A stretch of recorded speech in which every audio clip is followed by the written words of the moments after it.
अस्वीकरण. या चॅनलवरील गोष्टी, कथा, किस्से आणि लाईव्ह सत्रे केवळ आणि केवळ मनोरंजनाच्या उद्देशाने करण्यात आली आहेत. येथे सादर केलेले अनेक अनुभव, किस्से आणि घटना हे सहभागी प्रेक्षकांचे असतात. त्यांच्या सत्यतेचा अथवा अचूकतेचा दावा चॅनल करत नाही. हा चॅनल केवळ मनोरंजनाकरिता असून या चॅनलचा उद्देश कोणत्याही प्रकारची अंधश्रद्धा, भीती किंवा समाजात गैरसमज पसरवणे नाही. Scam alert. Bhaikatha Marathi Horror does not claim to offer any remedies, contact numbers, or paid services through YouTube, Instagram, Telegram, or any other social media/communication medium, nor does it support such things. Viewers should not respond to anyone who contacts them in the comment box of these mediums or by any other means.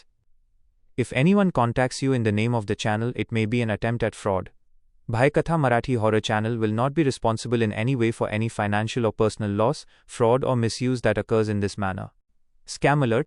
कोणत्याही माध्यमातील comment बॉक्समध्ये किंवा इतर कोणत्याही प्रकारे कोणी तुमच्याशी या चॅनलच्या नावाने संपर्क साधल्यास तो फसवणुकीचा प्रयत्न असू शकतो. Summary. All content is for entertainment only. Views are from viewers. The channel does not verify claims.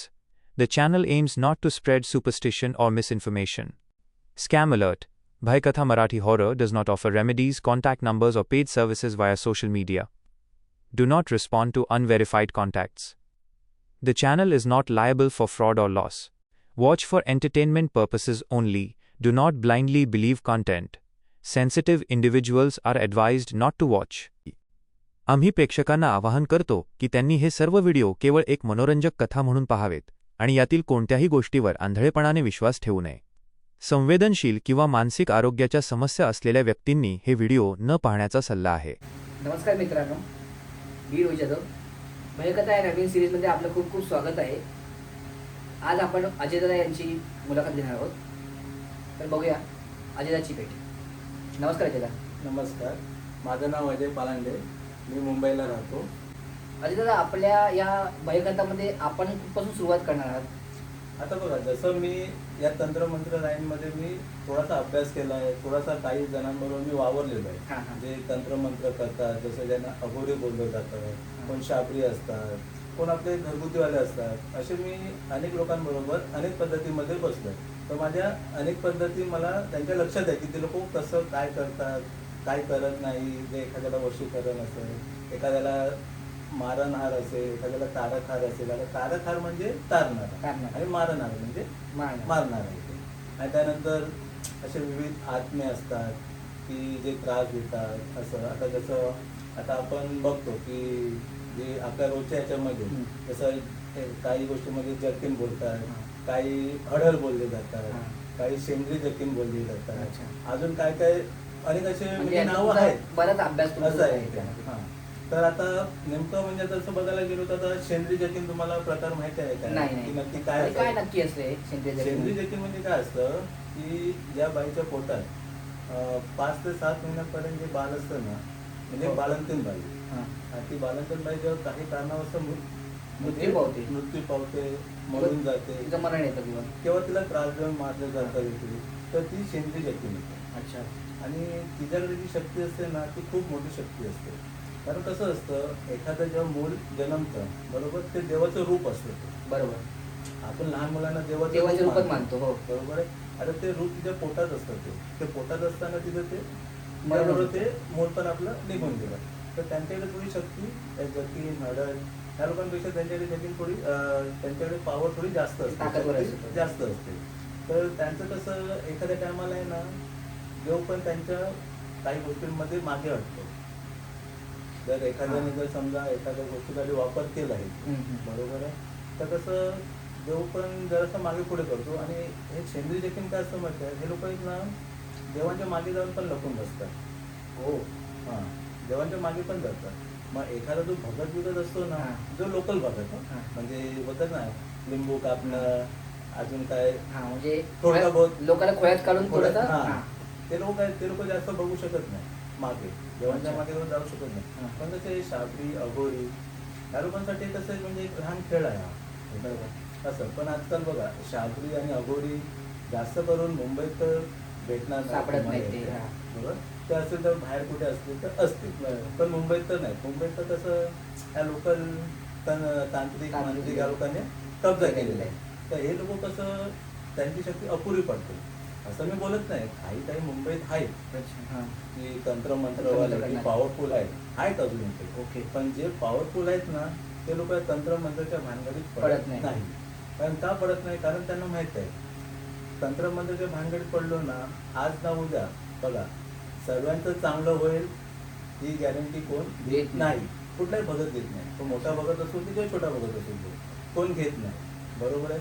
म्हणून जो बघतो ना ज्याच्याकडे पॉवर असते त्यांना माहित असतं की माझ्या हातातून मग काहीतरी चूक होणार काहीतरी बरोबर. आणि ती नंतर माझ्या म्हणजे त्याला त्याच्या मुलाबालांना ती शिक्षा भोगायला भोगायला म्हणून कोण जे चांगले असतात ना ज्यांच्याकडे पॉवर चांगली असते मंत्र असतात मग ते लोक या भानगडीत पडत नाही. ते लोक आपलं म्हणजे या गोष्टीपासून लांबच असतात. पण जे पैशाला हवरे असतात ते म्हणजे कसं लालसेपोटी ते करतात म्हणजे करतात. आणि मग दुसऱ्याला भागीदार हा बनवतात. पण शेंद्री जखींना म्हणजे हाताळणं बोलला ना ते म्हणजे साध्या तांत्रिक लोकांची ते आवाकाच्या बाहेर असतात. आवाकाच्या बाहेर असते अच्छा. असं. मग तुमचा ह्या सेंद्रिय जखींच्या बाबतीत काही आहे का म्हणजे एक्सपिरियन्स तुमचा काही आहे का? हो एक अनुभव आहे माझा शेंद्री जखींच्या बाबतीत. तर तुम्ही शेअर करू शकता? हो हो करू शकतो ना, काही हरकत नाही. मी फक्त एवढंच की मी जागेचं नाव सांगणार नाही. ओके ते आपण हिडन ठेवायचे. हां आणि ती जो अनुभव आहे तो म्हणजे एक असा अनुभव आहे की बोलतात ना गुप्तधनाचा अनुभव आहे. हो बरोबर. आम्ही एका ठिकाणी गेलेलो गुप्तधनासाठी. हां तर जो व्यक्ती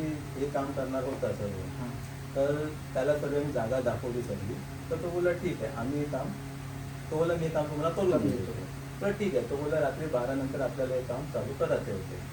आता प्रॉब्लेम काय होता की जो गुप्तधनाची जी जागा होती ती जागा म्हणजे आता जिथून घर आहे घरापासून 4 एकर शेत आहे.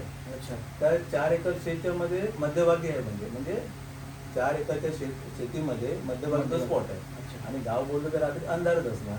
बरोबर. साहजिक गोष्ट. आता अंधार बोललो तर रात्रीचं जायचं कसं? आणि समजा एखाद्या टायमाला आपण जर घेऊन गेलो आता सोबत बॅटरी किंवा लाईट तर घेऊन जावी लागेल ना. बरोबर. कधीतरी बत्ती घेऊन जावी लागेल जेणेकरून प्रकाश दिसून म्हणजे मार्ग तर काढता येईल येते. तर ठीक आहे तो जागेचा मला बोलला आम्ही सर्व करून देतो तुम्ही काय टेन्शन घेऊ नका. चला तर आम्ही गेलो त्या स्पॉटवर. जी व्यक्ती काम करणारी होती ती पण होती सोबत. तर तिने काय केलं आम्ही बघत ना तर जमीन सगळ्यांना भुसभुशीत होती जमीन म्हणजे शेतीलायक जमीन होती ना तर म्हणजे नांगरून वगैरे ठेवली सोबत. हां समजा नांगरून ठेवले असेल किंवा नरम होते. बरं होती ती. तर त्यांनी काय केलं एक लिंबू घेतला. त्या अगोरी अगोरी नव्हता तो अगोरी पण नव्हता शाबरीवाला पण नव्हता तो ज्योतिषी नव्हता. तो सामान्य माणूस होता पण तो ही कामं करत होता. अच्छा बरोबर आहे. आणि ॲक्च्युली त्याने आम्हाला त्याचं पुढे ना सांगितलेलं पण नाही की मी कुठल्या प्रकारे करणार कुठल्या मंत्राने करणार कुठल्या पद्धतीने करणार का वर खेचून मी तुम्हाला घेऊन देईल. काही हे लोक काय करतात की 2 फुटापर्यंत खड्डा खोदतात. बरोबर. आणि बाकी जेवढा खाली जी वस्तू आहे ती 2 फुटापर्यंत खेचून आणतात. म्हणजे फक्त उचलून घ्यायची ती वस्तू. बरोबर. त्याने आम्हाला फक्त एवढं सांगितलेलं की फक्त तुम्ही अर्धा फूट खड्डा खोदून घ्या अर्धा फूट. बाकीची मी वस्तू वर खेचून घेते जेवढी खाली ना तेवढी मी वस्तू खेचून घेते. तो जो बोलत होता की 12 फूट खाली वस्तू आहे तो ती मी वस्तू तुम्हाला खेचून आणतो अर्धा फूट खड्डा फोडा. तर ठीक आहे. तर आम्ही सर्वजण गेलो त्याबरोबर. तर गेल्याच्या नंतर त्याने सांगितलं की तिकडे खड्डा मारा करून. तर आम्ही अर्धा फूट खड्डा मारला. तर त्याने खड्ड्याच्या वर काय केलं तो लिंबू घेतला आणि ठेवला नसा. आणि तो फक्त बोलला की या लिंबूवर आहे ना म्हणजे लाईट मारा मोबाईलची लाईट मारा म्हणजे असं मला दिसेल असं त्याचे मारायचं. तर आम्ही लिंबू ठेवला त्याने. आणि त्याने काय केलं आपण वज्रासनमध्ये बसतो ना तसा बसला आणि मागे हात असे 2 मागे हात घेतला आणि त्याने ना या डोक्याने तो लिंबू फोडला म्हणजे असं आपटून. पण नवल एक गोष्ट काय ती जमीन कडक नव्हती नरम होती. बरोबर आहे नरम होती. आता एखाद्या वेळेला जर लिंबू जर डोक्याने फोडतोय तर लिंबू जमिनीत गेला पाहिजे. बरोबर. जमीन एकदम म्हणजे नरम होती तर गेला पाहिजे नाही ते. तर आम्हाला काही समजलं नाही म्हणजे त्या प्रकार काय कारण आम्ही पण थोडं अचंबित झालो. म्हणजे नरम जमीन असताना त्याने डोक्याने लिंबू फोडला पाहिजे म्हणजे तर आम्ही बोललो चला म्हणजे व्यक्ती थोडी पॉवरफुल आहे. तर झालं तर आम्ही खड्डा खोदला आणि त्याने काय सामग्री सांगितलेली त्या सामग्री सगळी ठेवली आम्ही. बरोबर. सामग्री ठेवली ना तर त्याच्यानंतर काय झालं की तो बोलला की मला ही वस्तू आणायला थोडा अर्धा तास लागेल. ती वस्तू वर खेचायला मला अर्धा तास लागेल. तर एक काम करा तुम्ही सर्वजण जेवून घ्या. बरोबर आहे. मी माझं काम चालू करतो इथे. तर आम्ही काय बोललो की तुला अर्धा तास लागेल ना तर आम्ही जेवणार आणि तुम्ही असेच राहणार ते बरं वाटत नाही. पाहिजे तर आपण सर्व जेवून घेऊया आणि नंतर तुम्ही तुमचं काम चालू करा, म्हणजे काय एकत्र जेवण आपण बाजूला बाजूला. तो ते ठीक आहे, चालेल, काय हरकत नाही. तर आम्ही सर्वजण जेवायला घेतलं इथे. तर तो जो बाबा होता ना, तो थोडा ना सेपरेट जाऊन बसला आमच्यापासून. आम्ही 5-6 जण होतो ना, त्याने आम्हाला 5-6 जणांना सोडून तो थोडा सेपरेट 6 पावलं पुढे बसला तो जेवायला. तो जेवण घेऊन झाले तर आमचं सगळं झालं, थोडं तर आता काम करूया, कारण आपल्याला मुंबईला पण जायचं होतं. तर त्याने काम घेऊन चालू केलं ना सर्व. तर अर्ध्या तासानंतर आहे ना आम्हाला असं आहे ना, म्हणजे एखाद्या कसं फडफड फडफड असं आहे ना आवाज येत होता, म्हणजे असं काहीतरी वरती असं येत आहे, असं आहे ना आवाज येत होता आम्हाला. नाण्यांचा वगैरे असं. नाण्यांचा नाही, म्हणजे खालून काहीतरी आता एखादं कसं पाण्याचा स्त्रोत असला की म्हणजे वाहता वगैरे म्हणजे आवाज येतो, तसा आम्हाला आवाज येत होता की वरती काहीतरी येत आहे वरून. तर बघता बघता बघता ती वस्तू वर आली, तर तो बोलला लाईट मारा करून, म्हणजे बरं. तर आम्ही बघितली, एक बोलतात ना की साधारण 4 बाय 6ची पेटी होती. तो बोलला ठीक आहे, दोघांनी 2 साईडला, आणि त्यांना हँडल पण होतं, दोघांनी 2 साईडला पकडा आणि वर घ्या. तर आमच्यामधल्या दोघा पोरांनी ना ती दोघांनी पेटी पकडली, दोघांनी वर काढायला गेले ना, तर त्यांनी ती पेटी हले ना. अच्छा. बिलकुल हले ना, अशी होई ना अशी होई, म्हणजे आजूबाजूला म्हणजे 1 इंच बाजूला मागे पुढे अशी काहीच पेटी होत नव्हती. म्हणजे ती कशी जड वगैरे होती की म्हणजे अशी. जड म्हणजे त्यांना म्हणजे असं बोलतात की आहे ना, एवढं वजन आहे ना की आम्ही उचलू शकत अरे नाही. बापरे. आणि बोलतात की म्हणजे ना त्या दोघांनी एवढी ताकद लावली ना स्वतःची, तरी पण ती पेटी हातात येई ना. आम्ही पण नंतर ताकद लावली की आमच्याने पण येई ना ती पेटी होती. मग नंतर काय बोलला, असं कसं नाही होत, कोण बाबा बोलला. तर त्या दोघांनी जी पेटी पकडली ना, तर त्या लोकांना ना नंतर असं दिसलं की आमच्या हाताला कोणतरी पकडलंय. अरे बापरे. असं पकडल्याचं म्हणजे ती जी त्या दोघांनी जे म्हणजे हात जे पकडलेले त्यांचे, आणि त्या लोकांनी जे स्पष्टीकरण दिलं ना आम्हाला. आता तुम्ही एखादा वीराना पिक्चर कधी बघितलं, जुना वीराना पिक्चर, त्यामध्ये कसं ते जी जतीन हडकाजी म्हणून ते हात कसे एकदम नखविक सर्व एकदम मोठी अशी येते, बोलतात तशा प्रकारचे ना असे 2 हात आहे ना दोघांना पकडले. अरे बापरे. आणि त्यानं आम्हाला हळू देत नाही येते. तर तो बाबा बोलतो असं होऊच शकत नाही. तर बोलतात तुम्हाला दिसत मग मला का नाही दिसत येते. तर ते बोलतात नाही. मग त्या दोघांनी ती पेटी सोडून दिली. पेटी सोडून दिली, पण त्यांचे हात सुटलेले नाही, तिने पकडूनच ठेवले. तिने पकडूनच ठेवलेले. ती जी होती ना शक्ती, तिने ते हात पकडूनच ठेवलेले होते. त्या लोकांना पण समजे ना का नाही येते. फक्त नंतर एकच आवाज आला की इकडनं निघून जावा, नाहीतर ह्या पेटी बरोबर आहे ना तुम्हाला सर्वांना मी गाडून टाकेल. अरे बापरे. आणि हा जो बाबा आहे ना तुमचा, ह्याला पण मी इकडे काढून टाकेल, एवढी माझी ताकद आहे तिथे. तर बाबा बोलतो तुम्हाला हात पण लावू शकत नाही. तर ती काय बोलली माहिती आहे, बघ मी तुला ही पेटी काय अशी सहज दिली असती, बरोबर आहे. आज मी इथे ना राखणदार आहे त्या पेटीची. आज किती वर्ष मी इथे राखणदार करतो, बरोबर आहे. मला पण या गोष्टीतून मुक्त व्हायचं, बरोबर. पण मी तुझ्याकडे गोष्ट मागितली, पण तुझ्याकडे असून पण तू मला दिलीच नाही ती गोष्ट. आम्ही पण चाट पडलो की म्हणजे ह्याने तर कधी आम्हाला स्पष्टीकरण दिलंच नाही या गोष्टीचं की बाबा आता बघा एखाद्या ठिकाणी गुप्तधन असतं, तिकडे वाईट शक्ती चांगली शक्ती सर्व असतं. प्रत्येकाचं आपलं मागणं असतं, कोणाला मुक्त व्हायचं असतं, बरोबर आहे. तर त्या हिशोबात आहे आणि काय आम्हाला सांगतच नाही ते. मग नंतर तो बोलला मी देणारच नाही जा. आता पण बाबा बोलला तुझ्या मागतलं ना मी देणारच नाही, तुला नाही देणार ना मी तुला पेटीला हात लावला पण देणार नाही. तो बाबा बोलला ठीक आहे बघतो मी कसा हात लावला देत नाही. तो बाबा जो हात लावायला गेला ना, बाबाला आहे ना तिनं जो ढकलला ना, बाबा 3 फूट मागे उडाला. म्हणजे समोर तुम्हाला दिसत होती कोण होती ती व्यक्ती वगैरे, बघा फक्त हातात दिसत होती. ज्या 2 मुलांनी पकडलेलं ना पहिली पेटी, त्या दोघांना फक्त हातच दिसत होते, बरोबर आहे. आता बाबाला काय दिसलं ते आम्हाला माहित नाही, आम्हाला तर काही दिसत नव्हतं. फक्त आम्हाला समोर एक थोडासा आवाज येत होता. अच्छा.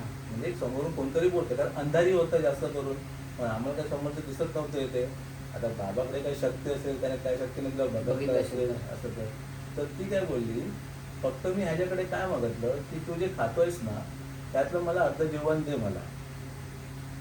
कारण ती काय बोलली म्हणजे मी का अर्ध जेवण मागत होते, कारण माझ्या पोटात बाळ होतं ना, बरोबर. तर मी असे जण मागून खायचे, जे या इकडे जागेचे जे पहिले मालक होते ना त्यांच्याकडे मागून खायचे, पण मला द्यायचे नाही ते. आणि त्याच्यामुळे मी उपाशी राहून मीही माझा जीव सोडला आणि अन्न न मिळाल्यामुळे माझ्या जो आतमध्ये बाळ होता त्याचाही जीव निघून गेला. म्हणून मी ह्याच्याकडनं एक आस लागलेली मला की मला तू तरी देशील जेवण करून देते. मी तुझ्याकडे काही जास्त मागतलं नाही, फक्त 2 घास जेवणाचे मागतलेले. बरोबर. पण तू काय बोललास मला आठव, म्हणजे असं ती बाबाला बोलत होती, आठव तू काय बोलत होता. तेव्हा तो बाबा स्वतःहून बोलला, हां मी बोललो, मलाच भूक एवढी लागली तर मी तुला कसं जेवते. म्हणजे विचार कर, तू जर स्वतःतल्या थोडंसं अन्न तू दुसरं देऊ शकत नाही तर तुला ही वस्तू भेटते तर तू काय देशील दुसऱ्यांना, कसली मदत करशील. बरोबर नाही, तो बोलला मी बाबा बोलला मी वस्तू घेऊनच जाणार. ती बोलली तू हात तर लावून दाखव मला. नाही, तुला इकडे गारा गारा गारा गारा मी फिरवलं ना, तू बोलील ते हरशील. आणि तू इकडनं फक्त पेटीला 1 इंच जरी हलवलंस ना, ठीक आहे चल तू काढलीच वर, बरोबर आहे, मी तुला ती ताकद दिली काढायची म्हणून तू काढू शकलं असते. पण आता तू इकडनं मला तू 1 इंच हलवून दाखव फक्त ही पेटी, आणि जर हलवलीस ना एक पेटी, मी तुला अशी सोडून देईल आणि तुझी गुलाम बनेल मी आयुष्यभर. तू मला काही काम सांगतो, एखाद्या मारायचं असेल मारून टाकेल, एखाद्याचा धंदा चांगला करायचा असेल करून टाक, तू जी कामं सांगशील ती मी करायला तयार आहे, फक्त तू 1 इंच मला हलवून दाखवतो. तर बाबा बोलला ठीक आहे, तुला 1 इंच काय मी उत्पन्न घेऊनच जाऊन दाखवतो. बोलला ठीक आहे दाखव. बाबाने जशी पेटीला हात लावला तसं तिने जो त्याला गरा गरा गरा फिरवला ना, असा म्हणजे बाबाला फिरवला पुरा पुरा फिरवला ना आमच्या समोर, पुरा असा वाऱ्याचा गरा गरा गरा फिरवला फेकून दिला नाही ते. आणि सरळ बोलली इकडनं निघून जावा. नाही निघून गेला या पेटी बरोबर, तुम्हाला पण आम्ही आतमध्ये गाडेल. तुमच्या बाबाचे हाल बघत आहेत ना काय येते, त्याला पण उचला घेऊन जावा इकडनं येते. आणि अक्षरशः बोललो ना रोहित, आमच्या समोर ती पेटी आहे ना जमिनीच्या खाली गेली, जशी आली तशीच खाली जशी आली ना तशीच खाली गेली पेटी. एक टाइम पण बोलतात ना, म्हणजे बोलतात ना 3-4 सेकंद पण नाही लागले त्या पेटीला खाली जायला. आमच्या नजरेसमोर पेटी खाली गेली होती. आम्ही समोर काहीतरी भयानक प्रकार आहे तो, तर निघूया. आम्ही बाबाला घेतला आणि आम्ही निघालो. नंतर तो बाबा मला बोलला की जी होती ना तेव्हा ती सेंद्रिय जकीन. तेव्हा आम्हाला समजलं की सेंद्रिय जकीन हा प्रकार काय असतो. त्या मूर्खाने नंतर आम्हाला सर्व सांगितलं. नाही, हिने माझ्याकडनं जेवण मागितलेलं, मी दिलं नाही, मला वाटलं काय ज्याकडे ताकद नसणार, काय जकीनच आहे ना इथे, जकीनला काय मी अशा उडवून फेकून देत होते. पण मला असं वाटलं नाही की ही सेंद्रिय जकीन असेल ते. तर मला जर पहिलाच माहीत पडलं असतं की सेंद्रिय जकीन आहे, तिला मी माझं सर्व जेवण देऊन टाकलं असतं. कारण सेंद्रिय जकीनला हँडल करायचं बोललो ना, ते बोलतात ना अघोरी आणि शाबरी या लोकांना बोलतात ना तीच खेती मुली आहे. पण आमच्या लोकांसाठी भारी आहे सेंद्रिय जकीन इथे. आणि आम्ही तसेच गाडीत बसलो आणि आम्ही मुंबईला रवाना झालो होते. बाबा बरोबर 2 महिने आजारी होता. म्हणजे तो जो होता तो आजारी राहिला. 2 महिने आजारी होता. 2 महिन्यानंतर तो थोडा बोलतात ना स्टेबल रिकवर. 6 महिन्यात तो जरा व्यवस्थित उभा राहिला त्याने. आता 2 महिन्यात त्याची एवढी हालत खराब होती ना, आम्हाला जगतो की मस्त होतो अशी पण. असा माझा एक अनुभव होता सेंद्रिय जकीनचा, तो तुझ्या चॅनलवर मी सांगितलेला आहे. थँक्यू सो मच अजिता तू आल्याबद्दल. आणि मित्रांनो, तुम्हाला हा सेंद्रिय जकीनचा तुम्ही ऐकलायत का, किंवा तुमच्या याबद्दल काय मत आहे हे नक्की तुम्ही कमेंट बॉक्समध्ये कळवा. आणि अशाच भयकथा नवीन ऐकण्यासाठी तुम्ही या चॅनलला सबस्क्राईब करून ठेवा आणि बेल आयकॉनला नक्की दाबा, जेणेकरून तुम्हाला नवीन व्हिडिओचे अपडेट मिळत राहतील. चला मित्रांनो, आपण नेक्स्ट व्हिडिओमध्ये भेटूया. तोपर्यंत नमस्कार.